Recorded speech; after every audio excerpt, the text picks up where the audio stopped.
Okay, hello everybody. Today I'm gonna talk about another questions from PasTest in order to prepare for the MRCP exam. So let's start without further ado with some of these questions. So the first question is about a 62-year-old man who works in a factory and sorts and recycles metals. Okay, so he's a 62-year-old man, works in a factory. He has progressive shortness of breath, dry cough, worsened significantly over the last 6 months. He smokes 5 cigarettes per day. Tried salbutamol inhaler, no improvement. So this tells us it is not an asthma. So it's more of a something to do with the work occupational respiratory condition. So he has inspiratory crackles on auscultation, worse in the mid and the lower zones. He has an FEVC of 65 and FVC of 70. So if you divide FEV1 over FVC, so it is more than 70. So it's more or less it is a restrictive rather than obstructive respiratory disease. There is interstitial shadowing again. So what is the most likely diagnosis? Most likely diagnosis, I believe, is going to be the perilucis because of the occupational hazard with all of these recycling metals. Okay, let's see. Yes, indeed. So it is the perilucis, and this is a granulomatous disorder. It's a chronic form that leads to restrictive lung disease. I mentioned that, especially with no effect from the salbutamol occupational node. To be associated with the peridium exposure is the metal recycling and the peridium lymphocyte proliferative test, BELPT, is the investigation of choice, but also you can do HRCT, which is showing the ground glass changes and also nodule formation. So either you go for the BELPT beryllium lymphocyte proliferation test, or you do for HRCT, or you go for lung biopsy, which will show you the granulomatous formation that is indistinguishable from sarcoidosis. So prevention here is a key. So the response to corticosteroid is often seen. Okay, so that's how many people answered this question. Actually, more than 50% people were getting wrong answer on E, which is the silicosis. The silicosis, this is associated with other types of occupation, whether it's exposure to silica. The dust is likely, such in the case of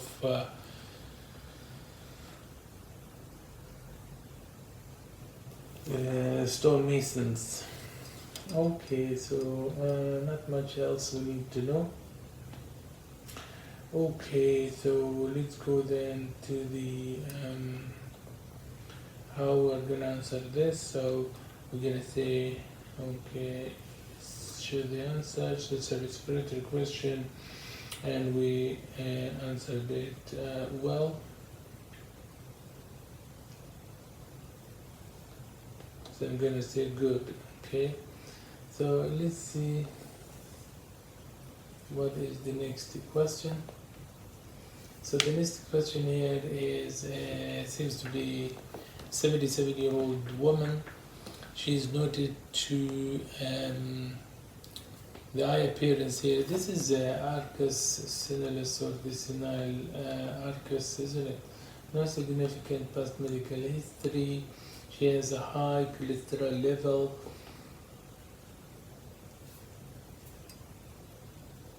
What would you give in this? Anything even though the cholesterol level is a little bit higher, but the risk is not very high, so I will go for reassurance because this is seen in the elderly with the accumulation of the fat here showing the senile arcus. Yes, indeed, it's reassurance. So it is the arcus senilis, also known as the corneal arcus. So this is significant, indicative of significant hypercholesterolemia. But in this case, because it's an elderly with normal blood pressure, as I mentioned, okay, so the total cholesterol here is normal. I thought it is a little bit above what you would like to see. Maybe the upper limit is about 5. Okay, so no need to institute a lipid lowering agent. Okay, so 60% of the people were able to achieve this answer. Anything else we need to know? Okay, so this is some ophthalmological classifications here of the retrobulbar neuritis. The optic nerve is being affected here.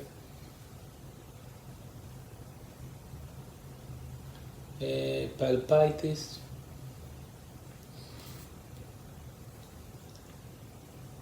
The optic nerve head, and this is the neurointonitis, concomitant swelling, and the macular inflammation. So swelling, palpitis, and macular inflammation. These are some of the ophthalmological conditions. Just going through this. What is that? White matter, periventricular hypertense lesion in the brain, parenchyma, and what?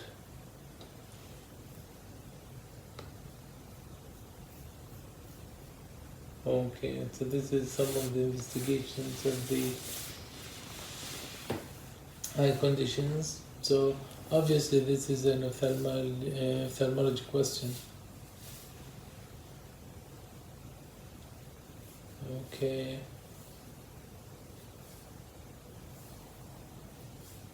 Okay, so it's some of the investigations that you will do in ophthalmology, so like the visual evoked potentials, showing delayed latency in the affected eye.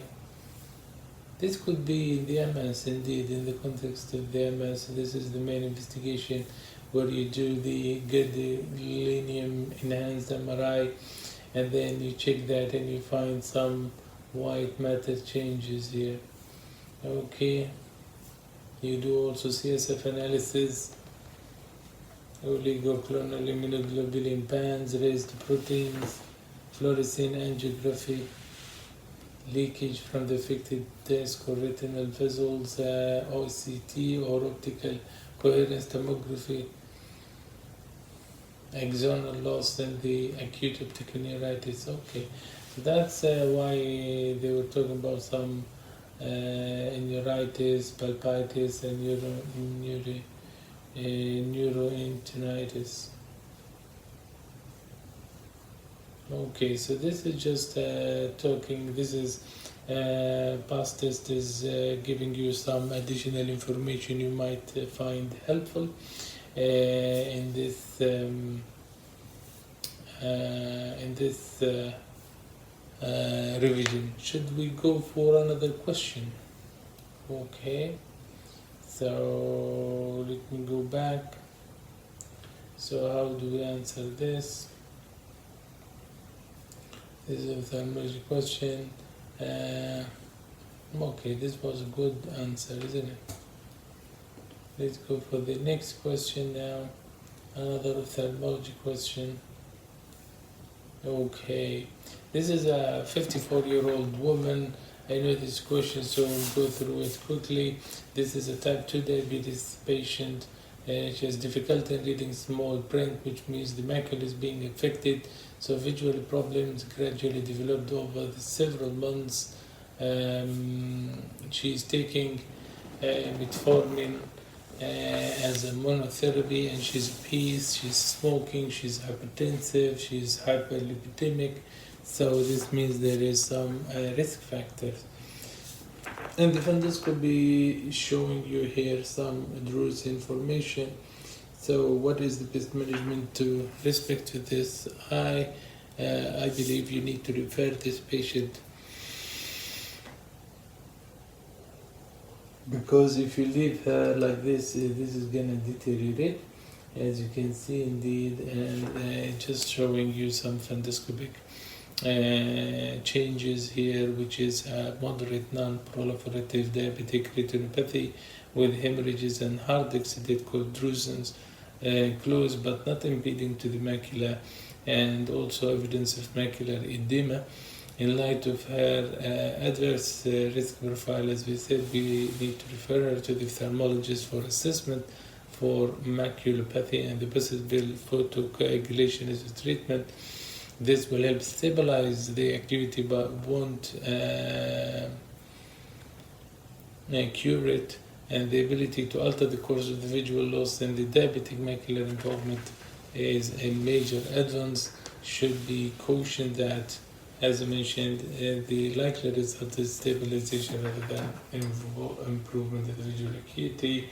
However, only 50% were able to answer this question. C, about 30% were answering C, which is screening the patient annually for the detection treatment proliferative therapy. So even though this is non-proliferative therapy, I need to screen for proliferative therapy. You don't need to wait for a year. Here's some nice graphs here to show you the different classes of the retinopathy in diabetic patients. The first one is the background diabetic retinopathy that doesn't affect the acuity. You can see some microaneurysms and hemorrhages here. Okay, but in the pre-proliferative, then you start to see some plot hemorrhages, some aneurysms, and also some hard exudates, and this is the high risk for vision loss if it was not treated. And also you can see some cotton wool spots in the proliferative therapy here, mainly in type 1 diabetes. You can see some new vascularization, which means the vessels are fragile, which bleed easily, resulting in vitreous hemorrhages. And as you can see here, the vitreous hemorrhage in this graph. And then the maculopathy, where there will be some deposits here, and this is in type 2 diabetes, affecting 10% of the patients. And this is the vessels leak their contents into the macular region as well. And so this is the most common cause of diabetic visual loss.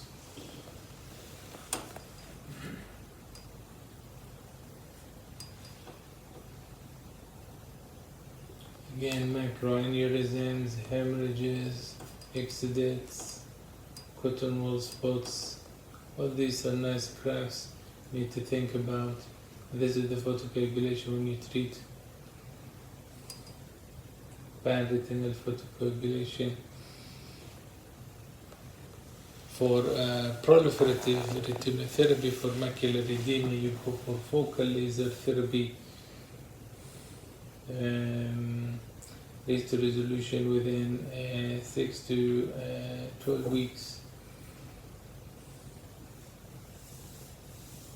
The proliferative therapy is the pan-retinal photocoagulation. Thousands small bones here to the retina to reduce the oxygen damage, reducing the amount of ischemia.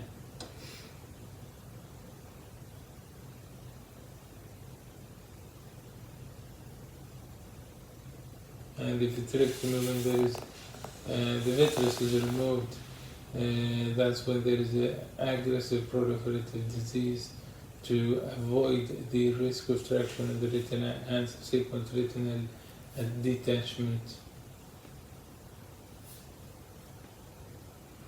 The cloudy vitreous is replaced with the saline under local anesthetic. Okay, so this is lots of information you can think about. So for the time being, we'll stop it here now. So we answered some 3 questions. This one is another. All of them today were ophthalmology questions. I hope you learned a little bit and benefited from today's session. Thank you very much.